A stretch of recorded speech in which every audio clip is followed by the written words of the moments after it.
I mean, there is a moment where, months of planning, the efforts of, your whole crew and cast, it all comes together into like a singular moment where you're able to pull off something really special.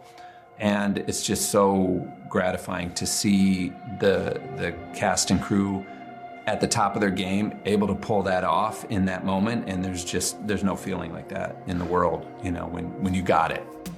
F1 the movie didn't only dominate the box office as an original movie, but it also managed to get 4 Oscar nominations, including 1 for the Best Picture. At a time when audiences and critics are often at odds, this movie managed to win over both. It managed to stand out in a year full of big franchise movies and sequels. But how?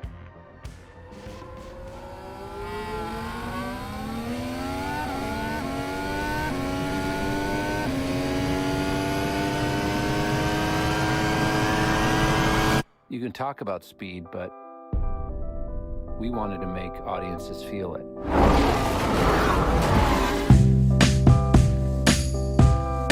Since his early years in the industry, Kosinski is known for being a visionary and an innovator. In every movie he directed, he has pushed the limits of what can be done. In Tron Legacy, it was lit suits and shooting in native 3D. In Oblivion, it was the front projection system, and in Top Gun Maverick, it was pushing the limits of where you can put the camera.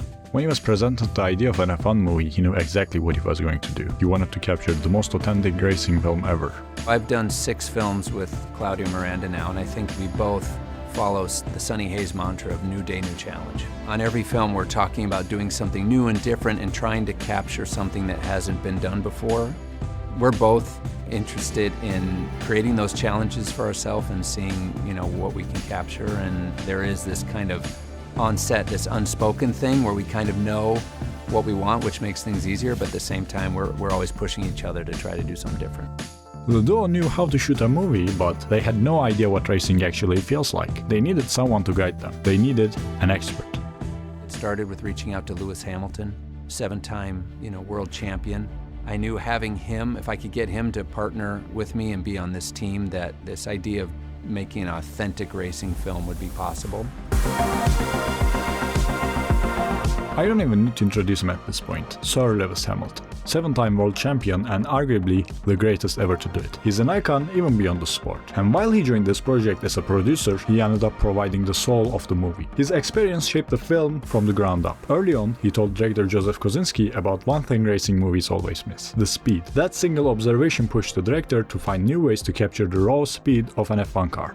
Lewis also wanted the movie to emphasize the physicality of the sport. Most people have no idea how much of a toll it takes on the body. The G-forces, the heat, the sheer strength required just to turn the wheel at the full speed. When Kosinski asked Hamilton why he drives, his answer inspired the exact motivation for Sonny. It's rare, but sometimes there's this moment in the car where everything goes quiet. My heartbeat slows. It's peaceful, and I can see everything, and no one can touch me.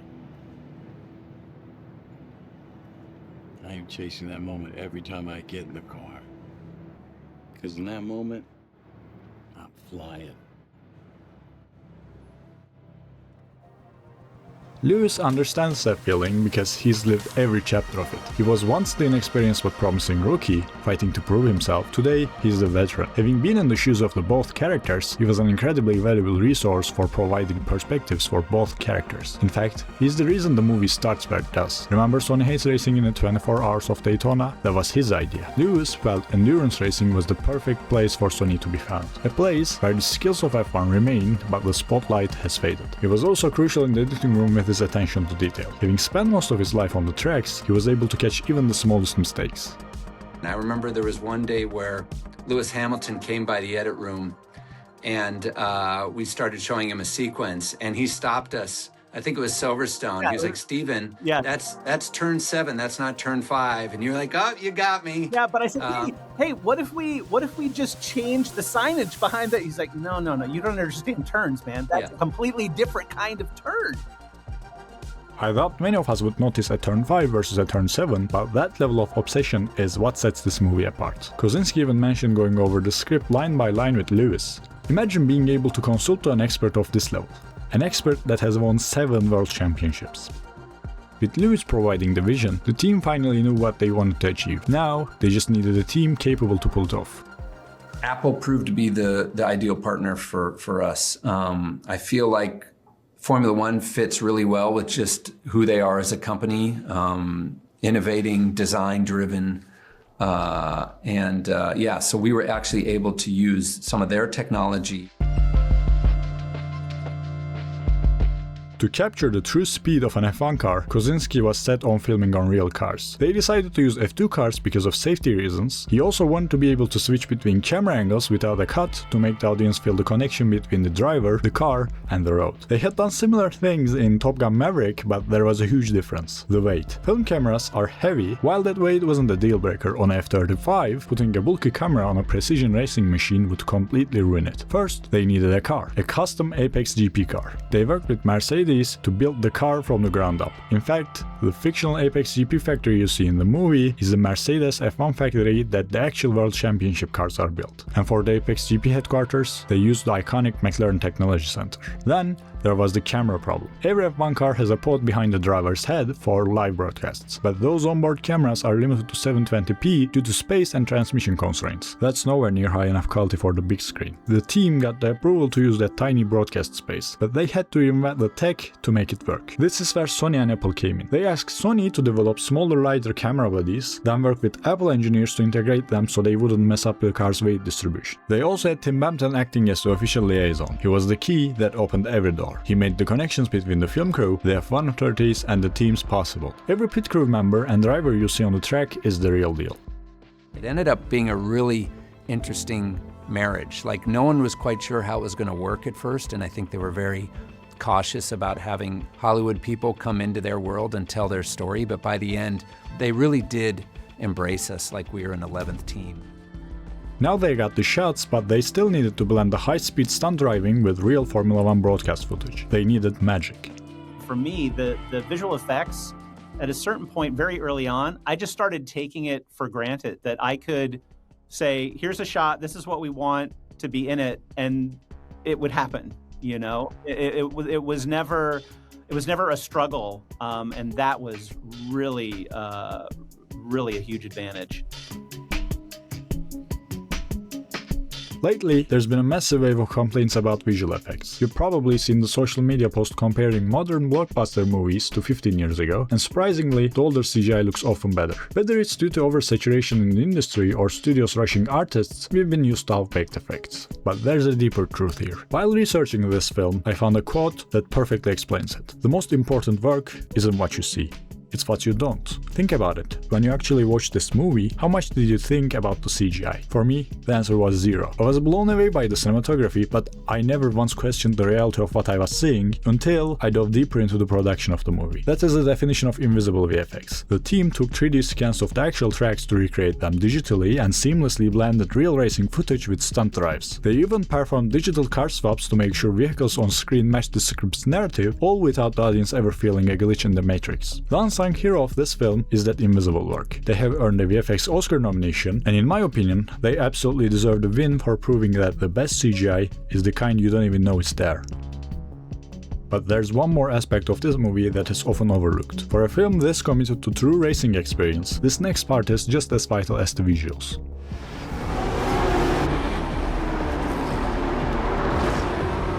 So one of the things I'm going to try to do is make it sound in the cinema as if you're truly experiencing a true race. Because it's not just what you see, it's what you hear.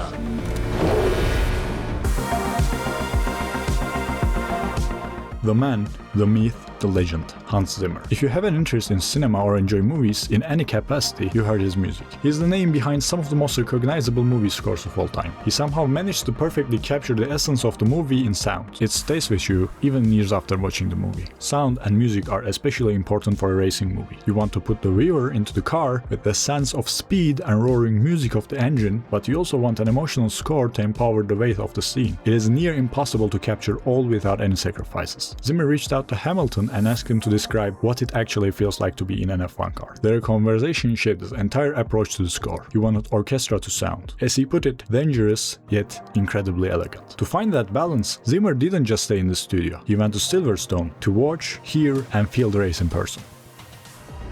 We're at Silverstone, and I am trying to find out how to actually make some music that gets through the noise, the fabulous noise, the music that the cars make for us already.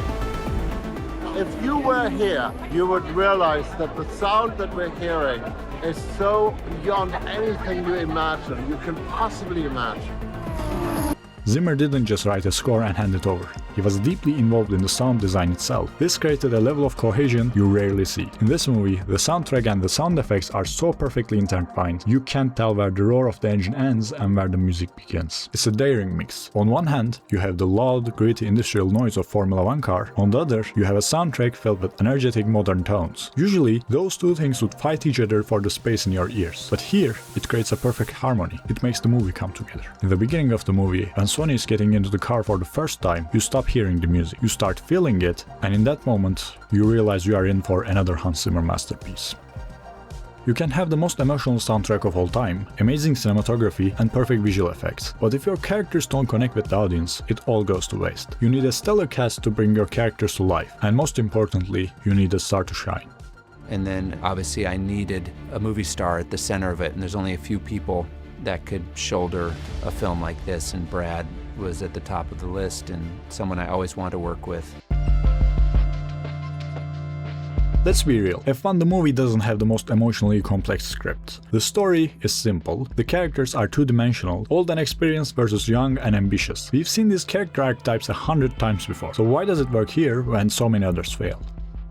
When you have a script as simple as this one, you need your actors to do the heavy lifting. Not just with their acting ability, but also with their charisma. And when you talk about charisma, there is one particular name that comes to mind. Brad Pitt. Kosinski has often said that Brad was the only one who could truly carry this film, and I agree. He has that rare ability to step into a role and make a character instantly likable. But it wasn't just about being a movie star, it was about being a fan. Brad has loved racing since he was a kid on dirt bikes. He actually got into F1 because there weren't enough MotoGP races in a year to satisfy his craving for speed. That passion was necessary because training was brutal. Both Brad and his co-star Damson Idris went through 3 months of intense preparation. They were coached by Luciano Bachetta, a former F2 champion who described Brad as freakishly talented. They didn't just learn to drive, they had to train like elite athletes. F1 is incredibly demanding, and you need a high level of fitness just to control the car at those speeds. They started with intense physical conditioning, then moved into hitting consistent lap times, and eventually learned how to race wheel to wheel. That's the reason close-ups feel so real. The sweat,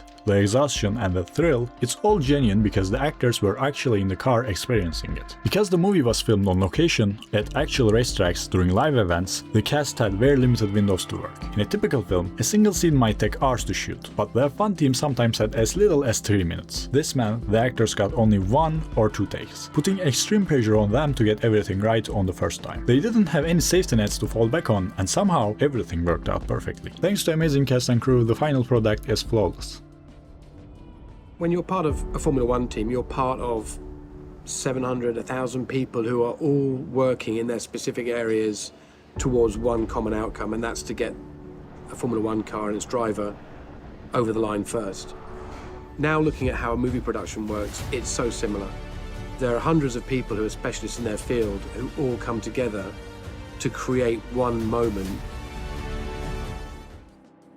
Making a movie this committed to authenticity takes a massive amount of hard work from hundreds of people with all kinds of different skills. From what I've seen, every single person who worked on this film put their heart and soul into the project, and you can really feel that on screen. I could only cover a fraction of those people today, but that doesn't take away from the work everyone else did. I want to thank the entire cast and crew for what they pulled off. 2025 has been a pretty difficult year, but this movie was one of those things that actually managed to make it a little bit better for me, and hopefully for many other fans. Thanks for watching all the way. If you enjoyed this, subscribe for more.